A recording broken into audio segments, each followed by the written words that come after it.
John Henry Crosby, president of the Hildebrand Project. I'm here with my colleague, Christopher Haley, our director of publications and marketing. Today, I'm very excited to tell you all that we have a new publication, and I'll let Christopher share the good news. Well, thank you, John Henry. We are delighted to announce the newest book in our series of chapbooks. This is Beauty and the Light of the Redemption. I think you can see that there. These books, if you don't have any of these chapbooks, they're very small, very light, they're pocketable, and they're only about 100 pages, so you can read them. I like to call them airplane books. You can read them on a flight.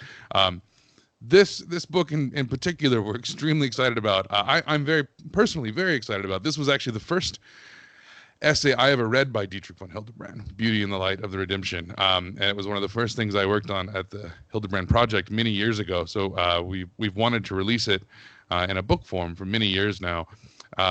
It's a very popular essay. Everyone who reads it loves it. It's transformative. It introduces many of the themes that you find in Hildebrand's larger 1,000-page aesthetics, and applies them to some of the most prominent critiques of the value of art, and also sort of answers the question of what is the role that beauty plays in the life of the Christian. So one of the primary charges that people level against beauty is that it's just not necessary, right? It's not important.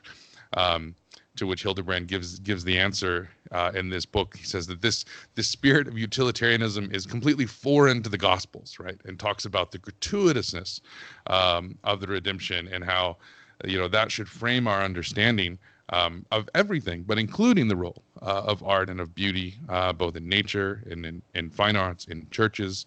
And so he gives. So it becomes a very useful book, I think, especially for people who struggle with these questions or who are often confronted with these questions. How do you answer them? You might know, you have an intuitive sense that this is important, but it's difficult to articulate. Hildebrand, I think, does a masterful job of that in this essay. So it's not just this essay, though. That's the lead essay and the title of the volume. We have two other pieces in the book as well, though. I'll let John Henry tell you about those. Oh, yes. So in addition to the title essay, we have a first-time translation of an essay by von Hildebrand called Aestheticism and the True Disposition to Art. And it's a wonderful essay that appears in a number of German collections by von Hildebrand, but had never been translated before. And when I went digging to try to find out when it had first appeared, it turned out that it was probably the first publication that von Hildebrand ever wrote on questions of aesthetics, back to 1927. There may be other things, but as far as I know, this is the first significant publication of his on questions of beauty and aesthetic values. And anyone who knows the work of von Hildebrand knows how much this theme is sort of at the heart of everything he writes about. He's either writing about beauty or he's appealing to beauty and making arguments in all the other areas that he's working. And so this is a very significant essay. It's an essay that, in some sense, addresses this issue of the role of beauty from a different perspective. The opponent there is not so much the Philistine, who simply thinks that beauty doesn't have a place in human life or in the life of the Christian, but the aesthete, the person who appears to value beauty more than anyone else, but who, in von Hildebrand's account, in fact, doesn't walks past beauty entirely. He has a highly refined sense for the work of art. He can talk about the history, the life of the artist, the different techniques that are at work in the work of art, the way in which these techniques are applied and passed down, interpretive traditions. They can have a highly refined pleasure and enjoyment in the work of art. And von Hildebrand says, despite all of that, it's not really an authentic response to beauty. It's a response to everything but the beautiful in the work of art.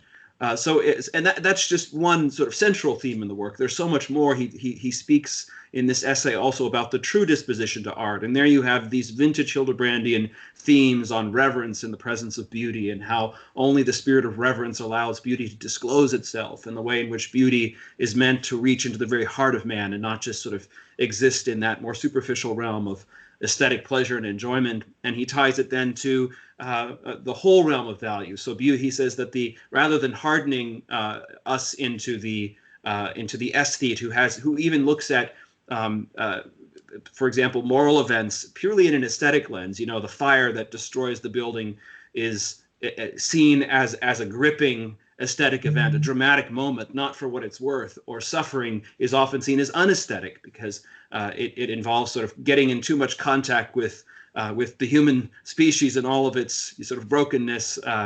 And Van Hildebrand shows how the openness to beauty, in fact, opens us up to all other great values, the moral values, the spiritual values. So it's an essay that, as in so often is the case, begins with one problem that it addresses, and then it manages in broad but powerful and very moving strokes to say so much more about the whole aesthetic experience. So I think that this essay, which is now really, whereas the other essay has been around for quite some time and is much beloved, this essay deserves to be as loved, and I think will be as nourishing and transformative for people as the Beauty in the Light of the Redemption essay. So Christopher, let me, though, pass it back to you, since I've gone on so long here, to say something about that final essay that's in the book, which is another very beautiful piece. Yeah, well, I should say thank you, John Henry, for translating that essay that you were just talking about. We've wanted to release that for so long. So this really is a gem. And then we round out the volume with the introduction to Hildebrand's Aesthetics. So if you have read the Aesthetics, you'll be familiar with this. It's a stirring, moving, sort of poetic, evocative, almost call to action of an introduction in which he really sort of throws down the gauntlet on behalf of the reality, value, objectivity of beauty. The Aesthetics was something he wrote at the end of his life, and you kind of get the sense that he's here to tell you what's what at this point, and he's not really mincing words. And so I have to read the opening line of it. It's one of my favorite in all of Hildebrand. He says, "Some things can be approached only with great reverence, for it is only then that they disclose themselves to us as they truly are. One of these is beauty." What a great introduction. I mean, that frames everything, right? Like, if you aren't coming to this with an attitude of reverence, you don't even come, right? You're gonna miss it. And so it's so orienting. So like what you were just saying about, there's a wrong and a right way to sort of approach art, a wrong attitude. If you have that, you won't get it. This is for the reverent person. But so he goes on from there to sort of make the claim of the reality of beauty, the objectivity of beauty, sets out a program for defending this against its detractors, against relativism and the various sort of forms of, subjective aesthetic judgments and things of this sort. So it's again, articulates and encapsulates a lot of the themes in the Aesthetics. So if you don't want to read the 1,000-page Aesthetics, this book really is a great summary and introduction to those themes.